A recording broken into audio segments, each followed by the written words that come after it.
So the NBA is starting my favorite time of the year, the trade deadline. And now the trade deadline is a really crazy time if you really think about it. Imagine you get hired to work at a job, right?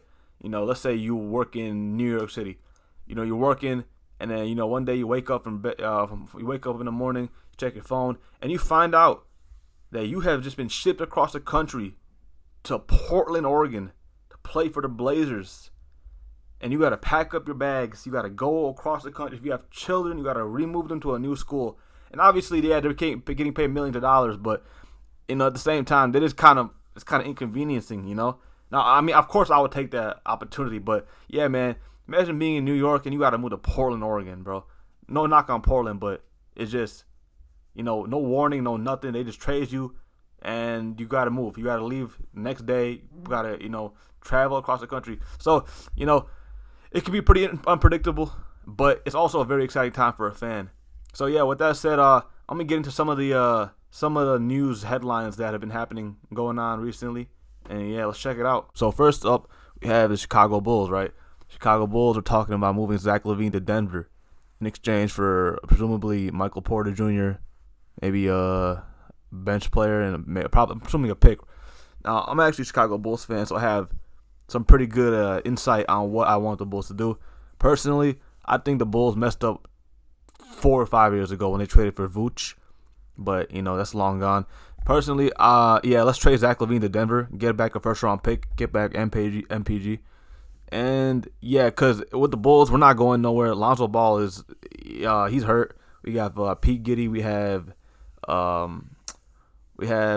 don't even know who's on the team. Is so bad. I know we got LaVine, we got Kobe White, we got actually now I'm playing. I can name all the players if I had to, but I'm not gonna. But yeah, so him for Michael Porter Jr., that helps out Denver a lot. Denver, they're looking to compete for a championship, and they're not going to get it done with Mr. Swing the Rock Porter. Actually, Mr. Don't Swing the Rock Porter. You ain't never getting it back, Porter. He's all right, but they need another scorer. Jamal Murray's lost a step this year, or at least he looks like it, until he gets to the playoffs where he goes crazy. But yeah, just for scoring alone, I think they got to add LaVine to this roster. It's going to help out their offense so much because Jokic playing out of his mind, probably going for his fourth MVP in 5 years, 6 years, 5 years, I think. So, if they get him, they get Murray, and Murray turns into Bubble Murray. They get LaVine in the playoffs. They got Jokic, got Aaron Gordon. They can look like they can probably give Boston a run in the finals if they get LaVine because of his scoring, along with Jokic's just dominance. He can get LaVine a lot of open shots. So yeah, I'm thinking LaVine is a good fit with Denver. And as a Bulls fan, I hate to see him go, but our team is trash, and we need draft picks. Hopefully, we can get Cooper Flag, or Ace Bailey, or Dylan Harper. All right, so moving on to the next team, we have the Golden State Warriors. This is a team that I really have no opinion about whatsoever. I don't like them. I don't dislike them. Obviously, I like Steph Curry. But I don't really watch Warriors games. The only time I really do is during the playoffs. So what I will say with Schroeder is he gives him a good backup point guard behind Steph, obviously. Him and Buddy going to be nice on the second unit. I think Buddy's coming off the bench still because, they're all in on the Kuminga project. Well, I don't know how that's going to go for them, but yeah, he's going to give him a nice spark off the bench. He's a pretty quick, nifty guy, drops some dimes. But yeah, I don't really see this doing nothing for the Warriors. It's probably still going to be maybe playing or low seed in the West. They just don't got the juice no more. The only time they really make headlines is when Draymond punches somebody or gets into a fight. So that's the only relevancy they really have anymore. But if anybody knows anything about comebacks, it is Dennis Schroeder. Take a look at the picture right here. Now this is a man whose barber needs to be charged for a crime. This is I'm not sure if he paid for this cut, but whatever he did, he needs to get that reimbursed.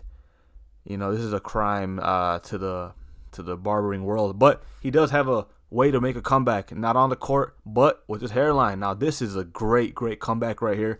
Hopefully, he can help them come back on the court. Just how he did with his hairline. Shout out to Dennis, All right, and next up, so we have Jimmy Butler. Jimmy Butler trade rumors. If y'all know, Jimmy Butler is a very hardworking young man. But he seems to get into a lot of shenanigans sometimes, especially with Miami, and they're not really having it no more. Pat Riley told him, look, bro, I ain't gonna, these games ain't gonna fly with me no more. We're gonna ship you up out of here, and it looking like that's what's gonna happen, man. He dyeing his hair all these different colors for these other teams. He dyeing it purple for the Mavericks or whatever. He dyeing it orange for the Suns. It's or blue for the Mavericks. So yeah, Jimmy Butler, man, he probably should get traded to one of them teams. I would want to see it. Because he ain't doing nothing in Miami, man. I don't even know who they got on that team no more. Hero, Bam Adebayo. They got rid of Dump Truck Lowry. I know that. But, yeah, the Heat, they got to make a move. Not even the Heat got to make a move. The Suns got to make a move. Or the Mavericks got to make a move. Because Bradley Beal is a criminal in the sense that he's stealing $50 million for the Suns to be your third best player who barely plays. And I'm not hating on Bradley Beal. He's just not getting the job done. If you put Butler, KD, and Book, that's a real big three right there. And what I call the Suns right now is a big free because Beal getting paid. He getting free money to sit over there and be the third option. He coasting it. But Jimmy Butler gonna give it his all if he go to Phoenix. So yeah, and then last but not least, we have news that LeBron may be traded from the Lakers. Yeah, this is some straight cap. LeBron's not leaving the Lakers. He probably has a good year, 2 years. Maybe 3. Yeah, but he's definitely not leaving the Lakers. He has his house there. His kid Bryce goes to school there. He's on the tail end of his career. His prime is over. He's still a great player. I say he's still a top 10 player when he tries, but yeah, he's not leaving the Lakers. They're saying he want to go to Golden State. Okay, look, even if they get LeBron on Golden State, I still don't think they will win the championship. Him and Steph alone, not at this point in their careers, I don't think so. If LeBron wants to win a championship, he got to get someone to come to LA because him, AD, and let's say someone such as, I don't know, a star like an Embiid or something like that. No. Actually, not Embiid. Embiid's too soft. If the Lakers get someone such as, I don't know, Kyrie Irving or a Damian Lillard type of player, then I think they can get over the top. They need a guard that can handle the ball and distribute and shoot. Something D'Angelo Russell can do up until the playoffs. So yeah, LeBron's not getting traded. This is fake news. But yeah, overall, these are just some of my opinions and takes on the recent news that have been happening in the NBA. And yeah, hope y'all enjoy that commentary.